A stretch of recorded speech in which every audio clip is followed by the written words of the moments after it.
Welcome to my YouTube channel English Linguistic World.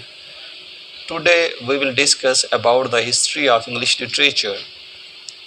Today we will discuss medieval age और Anglo-Norman as. Anglo Saxon के बाद Anglo Norman की as शुरू हुई.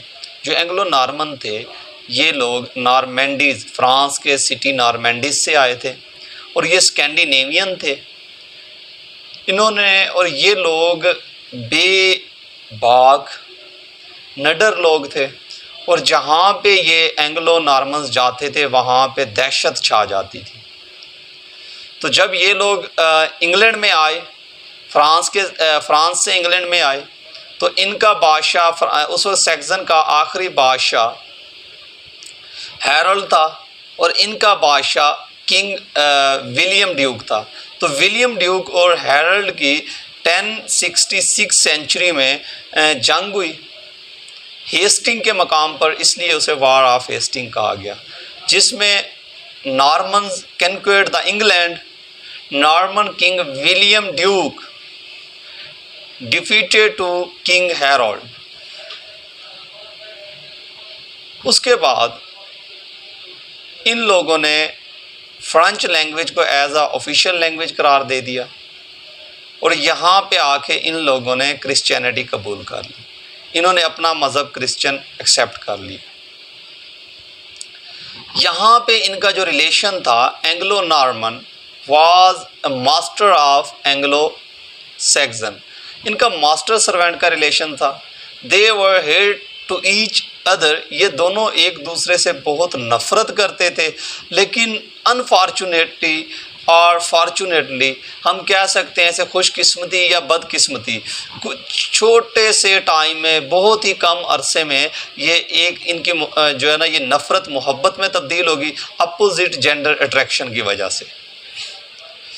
और ये इन दोनों के जो ताल्लुकात अच्छे हो गए. इससे पहले ये इन्हें लोअर क्लास समझते थे और ये इन्हें सप्रेस करते थे, इन्हें दबा के रखते थे और इन्होंने फ्यूडल सिस्टम इंट्रोड्यूस करवा दिया था इंग्लैंड में.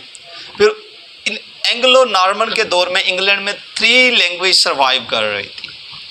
जो इंग्लिश लैंग्वेज थी वो लोअर क्लास की लैंग्वेज थी, पुअर पीपल की लैंग्वेज थी, जबकि जो लैटिन थी वो रिलीजियस लैंग्वेज थी और जो फ्रेंच लैंग्वेज थी वो इलाइट क्लास की लैंग्वेज थी और सुपीरियर लैंग्वेज थी. French was considered they are superior and England people are, British people are inferior.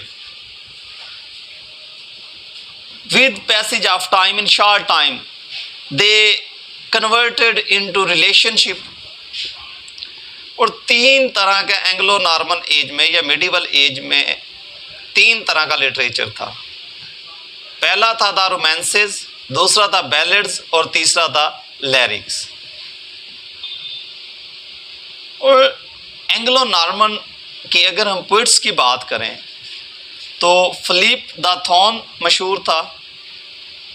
उसके बाद रीजनल्ड कैंटरब्यूरी था, हिलेरियस था, सैनड द सेंट मोर था. जो इसके मोस्ट प्रोमिनेंट जो पोइट थे उनमें विलियम लैंगलैंड था और जॉन गोवर था. विलियम लैंगलैंड जो था, इसकी जो पोइम्स थी मोस्टली हिस्टोरिकल थी और मोरल थीम था उनका, पॉलिटिकल था. इसी तरह जो जॉन गोवर था, John Gower also plays a significant role in developing the English language thoroughly acquired medium of literature. John Gower था, जॉन गोर वाज मेनली नरेटिव. इसका जो कंटेम्प्रेरी पोइट था वो चौसर था, तो चौसर भी नरेटिव पोइट था और ये भी नरेटिव पोइट था. नेक्स्ट वीडियो में हम बात करेंगे चौसर और इसके कंटेम्प्रेरी पोइट्स की. तो एंग्लो नॉर्मन की एज में जो इंसिडेंट हुए मैं एक दफ़ा फिर हाईलाइट कर देता हूँ कि वार ऑफ हेस्टिंग हुई, किंग विलियम और हैरल्ड के दरमियान लड़ी गई, जिसमें जो हैरल्ड था वो सैक्सन का था, जो विलियम था वो नॉर्मन का था। तो नॉर्मन की यहाँ पे हुकूमत आ गई। जो नॉर्मन थे वो ख़ुद को सुपीरियर समझते थे और जो सैक्सन थे इन्हें इन्फीरियर समझते थे। और इन्होंने फिर फ्रेंच लैंग्वेज यहाँ पे मुतारफ़ करवाई और क्रिश्चियनिटी कबूल कर ली। इसके बाद फिर इन्होंने 3 तरह का लिटरेचर इंट्रोड्यूस करवाया सोसाइटी में, रोमांस, बैलेड और लिरिक्स।